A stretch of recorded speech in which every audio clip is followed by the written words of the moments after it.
Hello and welcome to the first episode of the 80s Cinema Club. You're way too enthusiastic. With me, Harry Peden, and my two friends, Alfie Mayman and Theo Tate. Yeah! That's such a weird start. Too enthusiastic. Well, it's going to be like this every week, Alfie. Yeah, it's really not, is it? It is. Okay, get down to it then. Today, for our first episode, we will be looking at the 1982 film Blade Runner, directed by Ridley Scott, starring Harrison Ford as Rick, Sean Young as Rachel, and Rutger Hauer as Roy. I've probably butchered two of them pronunciations, Yeah, I reckon. but whatever. So, interesting. Against the backdrop of a This is the synopsis, by the way. Against the backdrop of a dystopian 2019 Los Angeles, crammed with towering skyscrapers, Rick Deckard, a grizzled former Blade Runner, is called out of retirement when a group of rogue Nexus 6 replicants steal a spaceship and enter Earth. As the desperate synthetic humanoids struggle to find their creator, Deckard leaves no stone unturned in the neon-lit metropolis, trying to track down and retire the dangerous androids. But more and more, Rick grapples with conflicting emotions. Will he let uncertainty and empathy get in the way of duty? You might have seen the budget there. I don't know if you saw Yeah, I did. But the film, Theo hasn't. So Theo, the film had a budget of $30 million. How much do you think it made at the box office? How much it made? Yeah, worldwide, entire world. 1982. I'm gonna say 350 million. It made $41 million. It was a massive flop. Yeah, that sounds It pretty did. It did make over it, but bad. Harrison Ford made like 1.7 million. That's I mean, he not bad. probably made a lot of money from it. But you know, He probably sued for all that money. okay. We're gonna go on to our first section, which is our likes and our dislikes.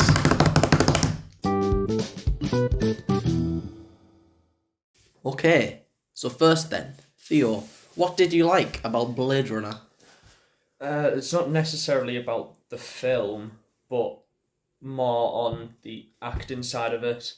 I mean, that's in the film, so... Not like the techniques you do in a film. Was some good shots in it. Mm-hmm. I think right at the end, before the credits, when we were going through the forest in the mountains. Fuck, you've watched a different This was No, the key, okay, so this this is is- a key shit thing leading up to this episode. So this there's was- multiple endings to the There's film. multiple endings. depending To on the the film. It doesn't matter too much. Okay. That's what you get from watching it illegally, folks. Yeah, I mean, we saw the same version. Yeah, so you'll have bought the theatrical cut from Prime, and me and Alfie will have watched either the final cut or Illegal the streaming. director's cut from whatever website we were on. Yeah. Doesn't matter. That doesn't matter. But I have seen that shot, not in the film we watched because it's different. But yeah, I have seen that shot. Yeah, it's just the end in the So yeah, that's good. Yeah, well, That's good. the end of that. Okay, good. That was good. And the acting throughout it from Harrison, his acting of Rick, I think. Yeah. Yeah, his name's Rick. His Rick acting Deckard. His acting of Rick throughout it was... Dick Decker. His acting throughout it was, like, as dull as a character can be, Mhm. he's managed to play it and make it enjoyable to watch. Yeah, I think he did do a good job of playing a character whose sole thing was, just killing, what were the replicants, what were they called? Yeah, the replicants. I don't know. He was a bit iffy for me. But Yeah. this is the like section. Yeah. So Alfie. Oh, it's like... Unless Theo's got any more. Or did you Uh, like anything else? There was... I don't know if this was in your version as well, but at the main end of it, when Roy Yes. has jumped over onto the building Yeah. and lifted Rick up instead of killing him. You Yeah. like that bit? Yeah. I Yeah. find it from a replicant, like the whole thing about them androids is they shouldn't be able to show emotion. Yeah, because it's the like I put that down. It's the message of like human emotion, and it's like because like I said in the synopsis, it's all about like empathy. So it's like the replicant finally feeling the empathy that like because after so much, it's like so what they had a 4-year lifespan, Yeah. and it was because they develop emotions. So it's kind of like the click in Roy's brain, I guess. That's like said, Right at oh, the end, this because he makes that speech up about the things he's seen, Yeah. and I can't remember the exact quote, but he says something about will be tears, like.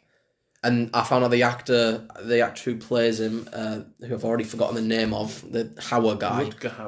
Rutger Hauer, yeah. He like, that was his own line, he made it up. Oh, that's quite cool, actually. Him and Ridley Scott liked it so much he decided to keep it in.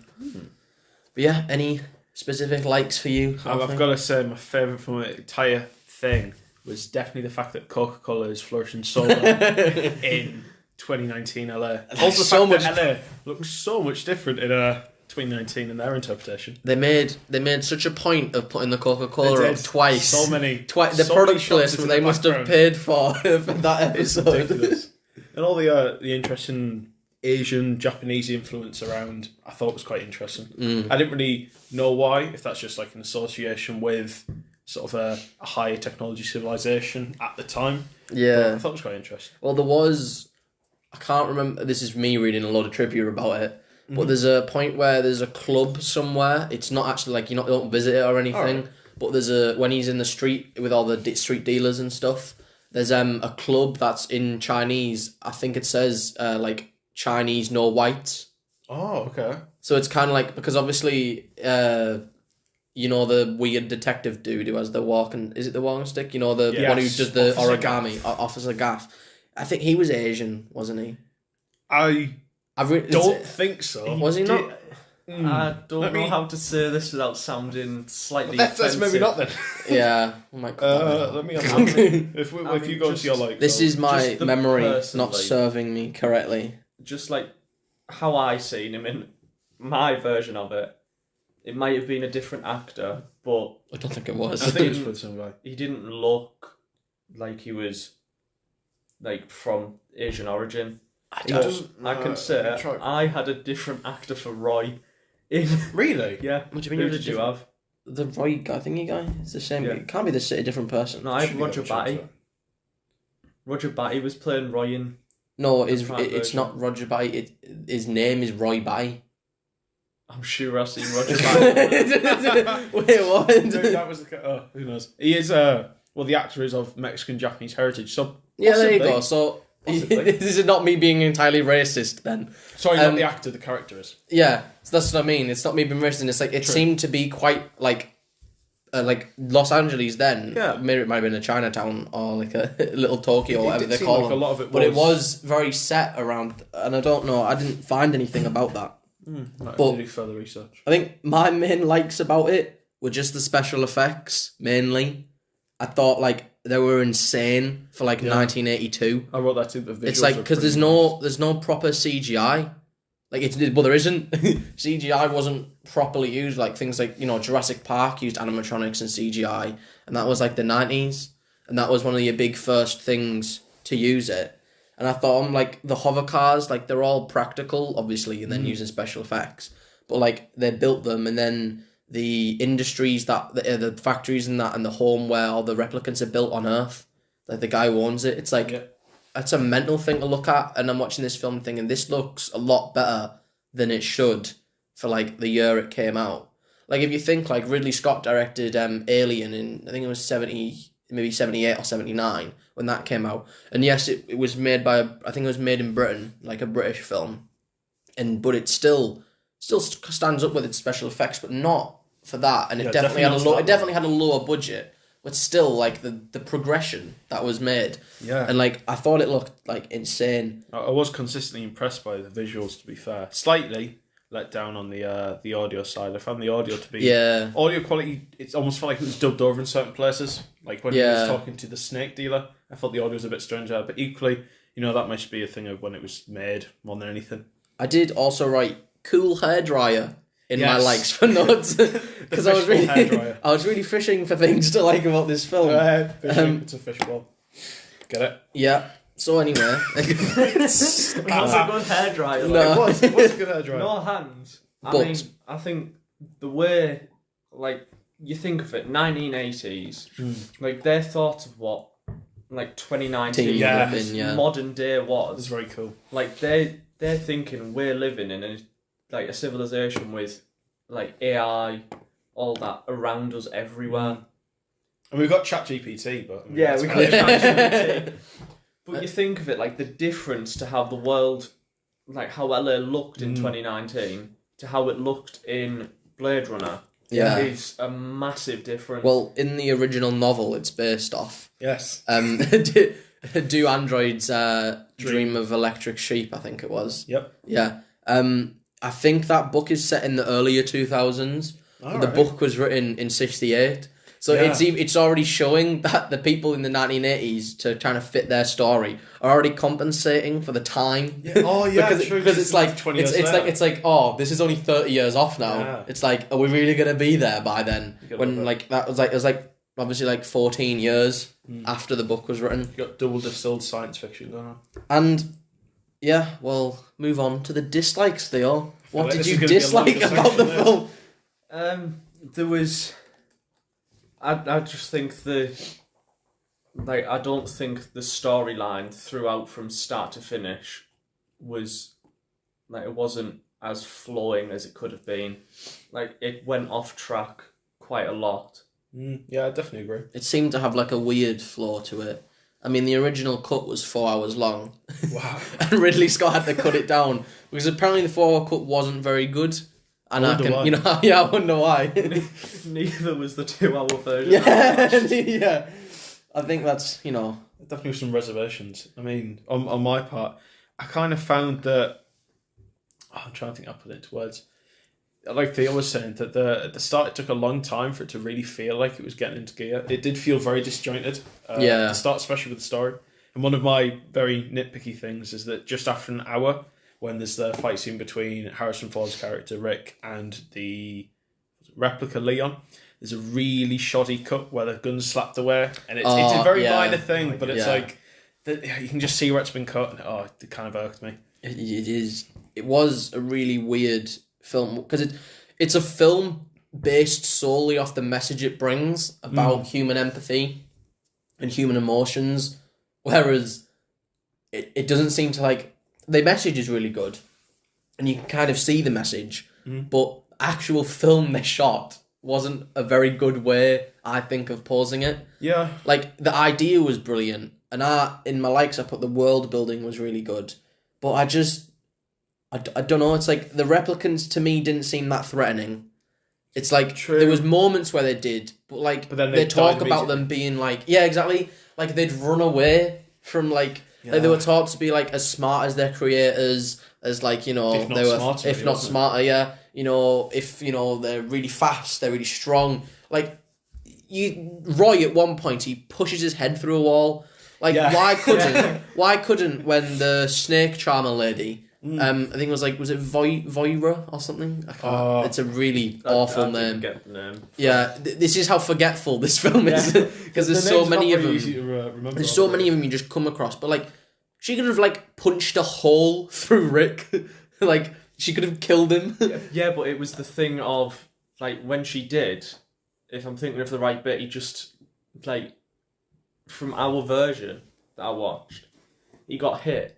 You waited a couple seconds, then he went down. Yeah. So you could tell the bit from where it was cut from that last scene to. It's like she knocked him over, and it looked. She was putting on like a like thing to look like she was gonna like cut up his body, and then like as soon as people walked in, she ran off. Like you could have beaten them to a pulp. Why did you like? I mean, equally that could be an extension of the empathy thing. So the people, they've done nothing wrong, have they? Really? But it's true. I think, one of the glaring things that is part of the film is the rape, essentially, of Rachel by Deckard that made me feel a little bit. I did not. That scene, I could get, and obviously from the very start, I was like, well, she's going to be the love interest. But it was made pretty clear. When it came, like, when he, like, Harrison Ford's character, Rick, he leant in to kiss her, and I don't want to talk about this for very long, but, like, she pulled away. Which would you'd think, oh no, that's over then. She goes to leave the apartment, and then she pulls him, and he starts like saying all these things to her, like and like making her repeat things, and it's like by the end of the film she says like she loves him. Yeah, it was a very strange I was like, does she have Stockholm syndrome by this point? It's like, I don't get it. It's like she doesn't seem to want to be doing it, and then apparently there was like graphic sex scenes cut from the film, which would have made it so much weirder because there wasn't a romance between them.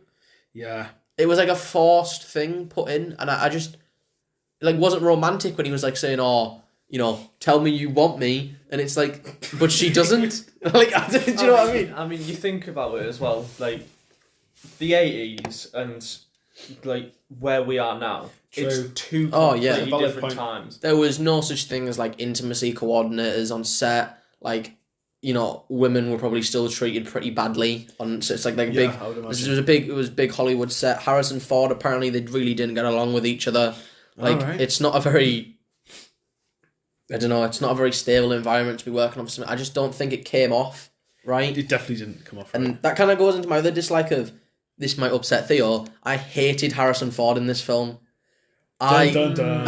Yeah, big shock. I really like Harrison Ford because Han Solo in Star Wars, I really like him. Like, that's my main thing about like, yeah, exactly. That's he played Han Solo so well, but that's not this episode. Yeah, it's like Indiana Jones, he's really good. In this, I really thought he was there for like the paycheck. He really like I think it might be due to the fact that him and Ridley Scott didn't get along at all. But yeah, I mean, I did a little bit of looking, so I felt I sort of got Harry's point in that Harrison Ford did seem a little bit, I guess, reticent throughout the film, and that he definitely had reservations. Given, actually, think about what I said earlier, there was some voiceover dubbing had to be done during the film, which kind of he had to do the same lines 5 or 6 times, which got on his nerves quite a bit. So equally, overall, I don't think he regarded the film as being one of his projects he enjoyed working on. So it might have been an extension of that, really, that his performance suffered because he didn't really enjoy the environment. Yeah, he didn't like ruin the film, but I don't think he made it better. It's like, I have so many dislikes written down. It's like, I've literally just got written down the words, I let my hair down, and now I'm conventionally attractive. And on mine, there's foreskin job. What? That's the hype. Well, yeah, right at the start, you've got Brian, who I fucking hated, the police chief guy. Who's talking about the skin jobs. And at one point he says the 4th skin job, and it sounds like he says the 4th skin job, and I love that. Well, I remember a little bit different. I think it was cut out and probably wasn't in any of the versions we watched, but it was 6 replicants escaped. Yes. 2 died, and 4 made it to Earth. Mm-hmm. Where in the original cut that went out to theatres across the world, it said I think 7 escaped. All right. But then it didn't describe any of the ones. So it was like it said more escaped. Yeah. So in the film there was just an error of like the line that they just didn't realise. The mystery replicant. But that would be one of the lines that was dubbed over then. Because if it was changed, they didn't get him back to film the scene again to put it in a DVD. I mean, let's make a conspiracy for an 80s film. Oh, what have we got here? We know Harrison Ford's a Blade Runner. Yeah. Mm-hmm. Obviously, he is the Blade Runner. Yeah.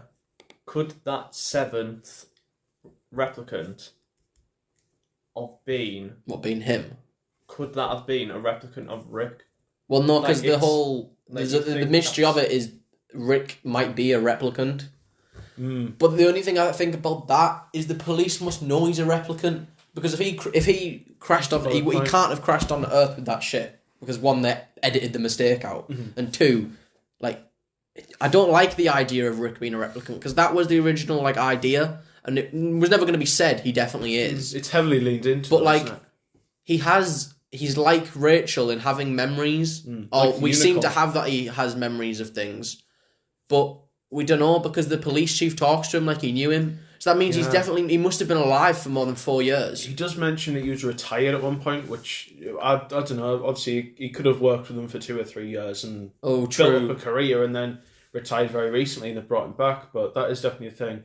Equally, the fact that Harrison Ford is within the Blade Runner sequel, Blade Runner 2049, shot recently. I think they did sort of say that he was a replicant that aged slower, which I don't really like when sounds like things are retconned later just to make a sequel better, but we're purely focusing on the... Sounds like the whole Terminator Dark Fate thing, where like they needed Arnold Schwarzenegger for the promotion, so they decided to make it just be like, oh, well, you know, he's old. It's like... I think before we move to the next section, we should touch on the ending of the version that me and Harry watched being go on to your ending. being that Rachel and Rick leave the they leave apartment the of sorts, apartment, yeah. and Rachel gets into the elevator. Rick finds the origami unicorn on the floor left by Officer Gaff. Now me and Harry were discussing this earlier, and that I took it as being almost like a little bit of a warning that if the two of them do leave the city, they are going to be hunted, and it's Gaff's where, despite never really having much of a relationship with Deckard on screen, of sort of, giving him a warning that the two are going to be pursued. But it could also be looked at in the way of like Gaff's been to the apartment and he's found Rachel, and although he should have killed her because he knows she's a replicant, he didn't, and he showed like empathy and gave chance to them.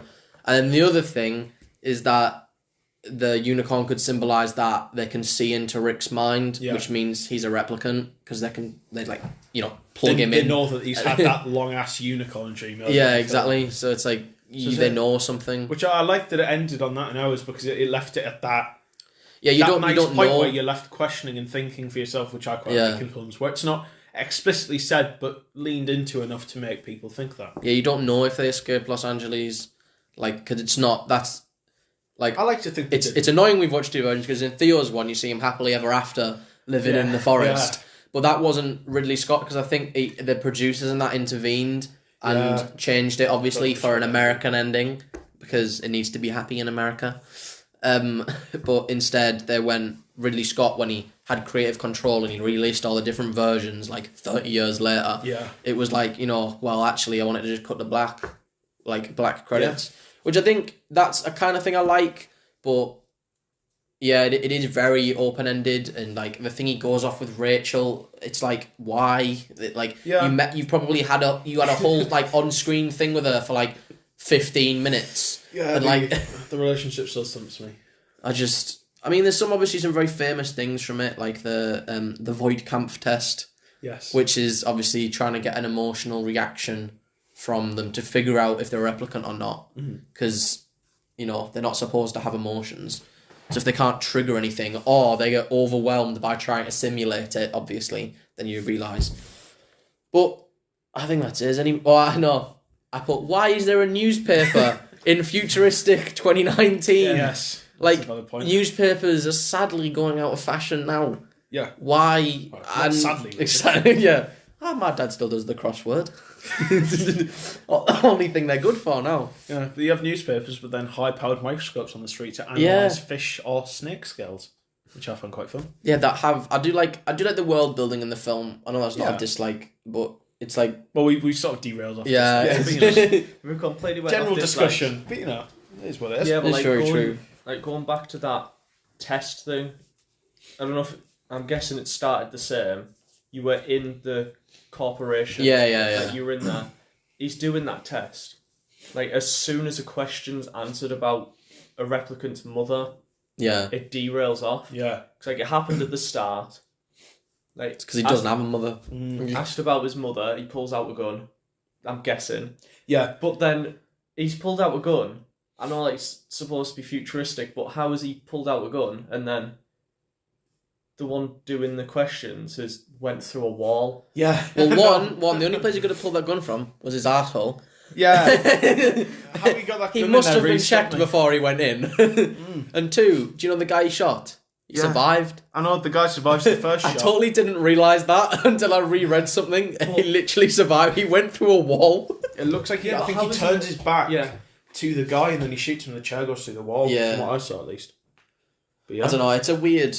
It's a weird scene. I mean, it kind of sets up the fact of the replicants, which I do like. I quite like the opening scene, except for all the bloody smoking. Just the smoke in front of the lens in half like the first scenes. I don't know if anybody else noticed it. It's like Rachel asks, do you mind if I smoke? And like the entire time she's doing the test, the screen is just covered with cigarette smoke. I just don't want that. It's just distracting.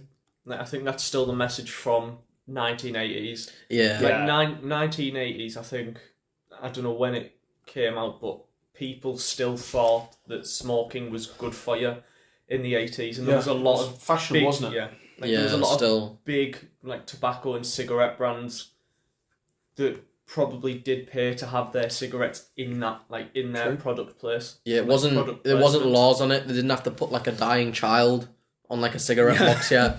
where they had to show this is what you're doing. Blade Runner, what would be your child being taken by a replicant? Right? Yeah, but Blade Runner, a replicant will come and get you if you smoke these cigarettes. No, it's fashionable. Don't worry. I mean, equally, before you move on to the next section, I think that the part of the smoking stands in that is that the whole world of Blade Runner is still set on Earth, despite there being colonies on other planets. So essentially, it's the world of the people who weren't good enough for those outer colonies, as we've seen with what's his name, J.F. Sebastian, the toy maker crazy guy. Oh god, Well, the guy who ages really quickly, but is like 25. Yeah, that his best friends are his creations in his house. They were quite good actually, but he couldn't get off-world into a colony because of his condition. So it's all the people essentially who've been discarded by society. So it wasn't shown to be super seedy. It's kind of how it's put across that the whole place isn't well cared for. That I think he made up that disease. So the lady thing would just like him. Point, actually. I don't think about that. Maybe he probably didn't, but it's just like he had a fat crush on him. That voice crack.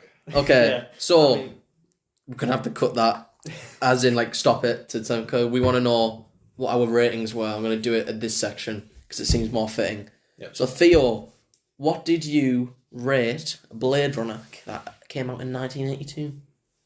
From the version I've watched, I think. Yeah, that's fine. Yeah.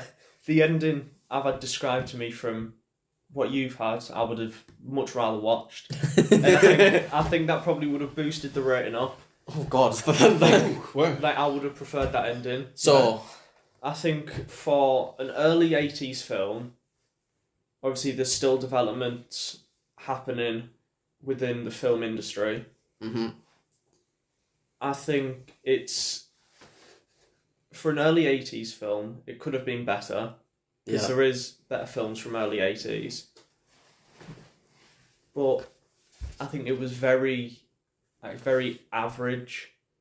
So I'd have to say it's on the lower end of the average scale. So I'd give it a 4 out of 10.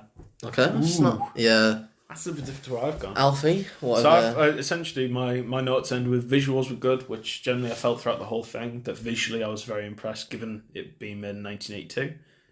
This, like I say, at the end here, story was kind of hard to follow at times. That it didn't feel entirely obvious, mainly just in the first 40-50 minutes as to what exactly was happening.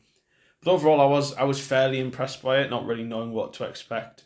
So I've given it a solid score of a 7. A 7? I've given it a 7. Oh, okay, these are very varied. So I've kind of gone where, like, shot straight down the middle. Literally in the middle Nice. of your two scores. I thought it really is the visual effects that pulled it up for me, because I liked the idea of it. That was really good. The message was really good, but the film itself just was boring. Except, like, that was what I thought. We're going to piss off so many people. The film itself was pretty boring. We better not give our location away after this. I've given it a 5.5. 5.5. Smack bang in the middle. Literally in the middle. Yeah. So, our grand total for the first film on a 80 Cinema Club comes to 5.5. a 5.5, because it's in the middle of both the scores. Slightly above average. So you first film, 5.5. I wouldn't say that's too bad. That's not too bad. I feel like for such a cult classic, it's quite funny that we've given it 5.5. Yeah. So now we're going to, because I've done the questions this week, we're going to test Alfie and Theo's knowledge at what they know about the film.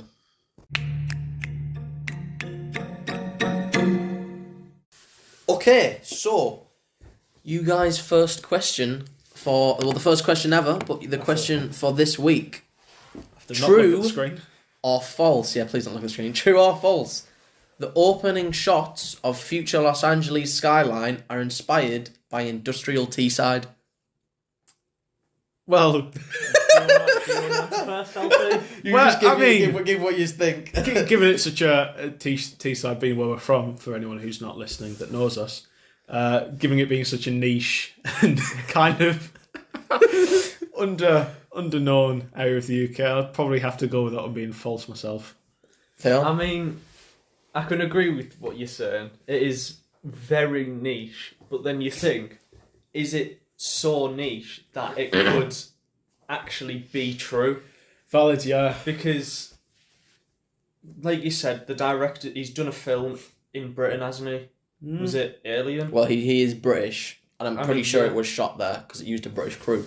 Yeah, like, he's British. Could he have used, like, has he inspired it? Yeah, but there's so many post-industrial areas in the UK that I'm like, it can't be Teesside. I think it's true. Ooh. So we have a false. We'll keep the points on this, by the way, if somebody wants to write it down. Right. So, Alfie, you're locking in false. I'm locking in false. Theo, you're locking in true. Yeah, the answer is true. He was inspired when driving to his hometown of Stockton, and that is Ridley Scott. Ridley Scott was born in South Shields and went to Grangefield School in Stockton. He went to Grangefield. That could be wrong, but that's what I've read. He is from the northeast, and he was inspired by the Teesside. If you put them up against I don't know if it's like same now, but the 80s Teesside industrial skyline looks very similar to the Los Angeles. You know what, I take it back. This was when I had to replace the question because you already knew the book name. And I'm glad I did because I found this gem. That is actually very good. I would have never known that. So that's a point to Theo then. Yeah, point. I'm keeping track. Right. So, wow. The next question, and you can do it however you want. What is... I'm going to make you say the answer at the same time, so think about, because I don't want you to be like, oh, you've said that, so I'm going to say it. Don't come sorry. Okay. Can't make it fair. What is the slur Chief Bryant uses to describe replicants? Oh, wait. Yeah, no, I'm pretty sure. I've mentioned this, I'm fairly sure. You have. I can remember the line of what he said. Obviously, I can't say it because of the second half of it, but it's from what I had in my version. Like, he describes replicants in a certain way. I don't think. But he's the same kind of guy that'll describe replicants as this. Yeah. As he will mention black people as... It's what I've had in the Prime version. See, I don't really know what you mean. Right, so Theo is tapping out.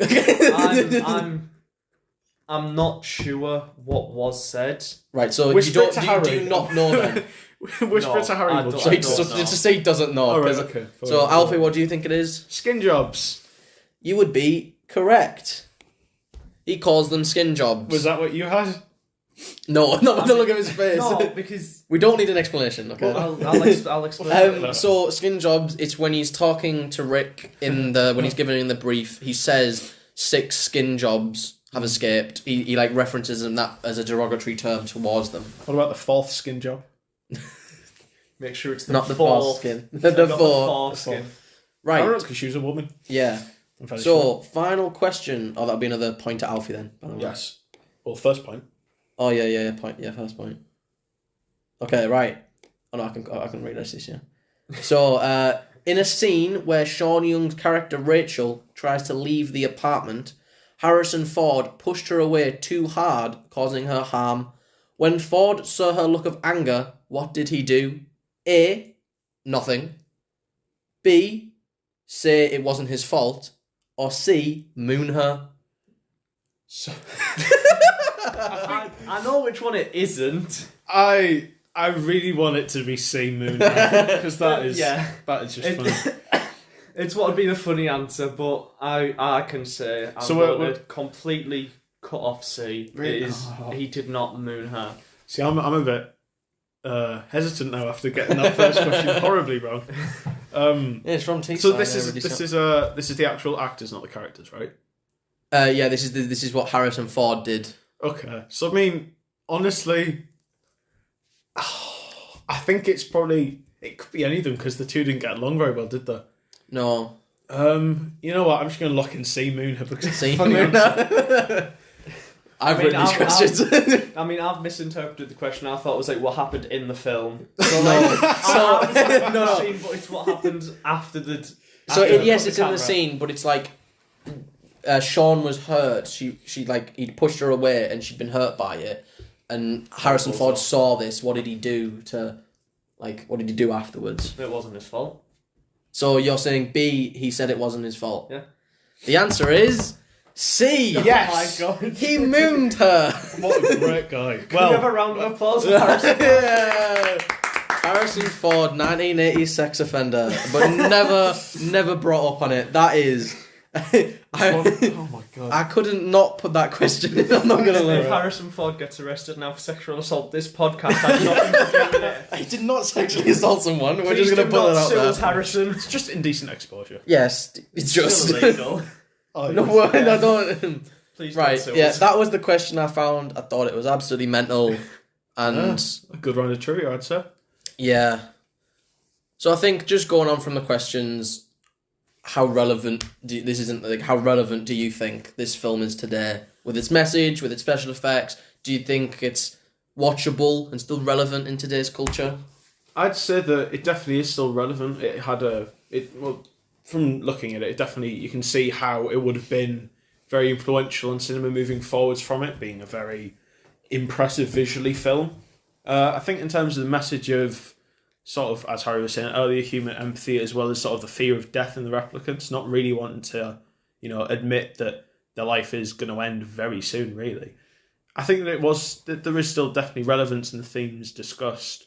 So yeah, and obviously the fact that they made a sequel. Granted, that could be more for money more than anything, but it shows that there's still an audience, looking at almost 40 years on from when the film was made. So I'd say, yeah, still fairly relevant. I mean, take a quick look at budget and what it's made at box office of the new Blade Runner. Because if you look at that, you will be able to see. Yeah, I think the new Blade Runner made nearly 400 million at box office. I don't know what its budget was. I mean, obviously, times being times, I think that 41 million that was made in the 80s, with inflation, probably does come close. Yeah, Not far off of that 400 million. I don't think it'd go that much. It's not going to It'd go probably times 10. It's definitely. It'd be in the hundreds of millions. It'd be maybe like definitely 100 million, but I don't. Yeah. I think for me, I think it's really. You should definitely still watch it because it is a cult classic. Because it's a cult classic because it made so little at the box office. But there's such a diehard fan base of the film where they really like it, and I mean personally we didn't. That's our opinion, there was stuff to like about it, but it just it didn't sit right with us. But I think it definitely is, especially with its special effects. When you look at some films today, that because CGI is so accessible to anybody making a film with a budget, it's and it looks awful. Whereas, yes, this film still had 30 million behind it. Yeah. It's the special effects they used on films that are have 300 million and their CGI still looks questionable. It's it's mental when you can produce something like that. It's sometimes I forgot I was watching a film in the 80s, especially when it was the shots that aren't just of the people. It was more the settings. Yeah, the detail is set design for a film made 40 years ago now. Compare that to, obviously you've got your more big movie corporations like Disney, Marvel, Lucasfilm making really elaborate sets from CGI. But given that most of that likely was made really by the people there, I was quite impressed. Yeah, it's a film that's definitely worth watching. Yeah. Although you might not like it. Yeah. It's definitely We weren't the biggest fans. It's definitely something to invest in your time to see if you like it because we didn't, but you never know, someone else might. I mean, a quick point to the actual relevance, not just of what the new one's made. Mm-hmm. The thing being about empathy, you look at how people, outsee stuff now. You see most, the main characters that the film ended with are men. Mm-hmm. And obviously there's the whole stigma about men, empathy and emotions. True, yeah. But I think, you look at it as people show empathy. You could look at all mental health and all that, all the activists and activism that is happening around the world now. Because obviously there's people out there that if someone's hanging off a building like Rick was at the end, they would just watch.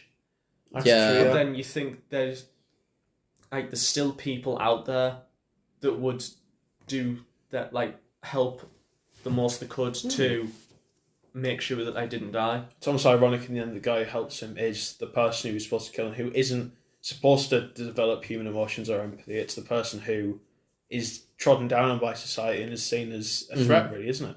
I mean, you know what they say, keep your friends close and your enemies closer.